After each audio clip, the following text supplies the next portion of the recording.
Футбольный клуб «Уфа» начинает борьбу за Кубок России. В 1/32 финала соревнований башкирский коллектив сразится с другой командой ФНЛ Екатеринбургским «Уралом».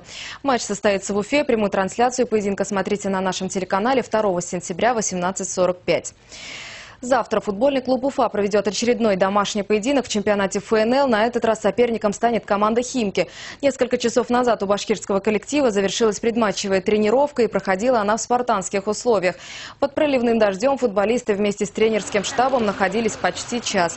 Сначала разминка, потом двусторонняя встреча. Все как обычно. Вновь вместе с командой Юрий Кириллов. Еще недавно воспитанник башкирского футбола находился в расположении молодежной сборной страны. Отрабатывает каждое движение и голкипер уфимцев Евгений Кобызев. В прошлом победном для Уфы матче он совершил своеобразный подвиг, отбив пенальти. Ну а завтра не пропустите прямую трансляцию поединка на БСТ, начало 18:45. Независимо от того, как играет соперник и что он нам готовит, какие сюрпризы, мы будем играть на победу. Это установка тренера, это желание самих ребят и это, естественно, их настрой. Поэтому мы не собираемся подстраиваться ни под какого соперника. Мы должны всем навязывать свою игру. Да, у нас не все получается, но мы, по крайней мере, к этому стремимся.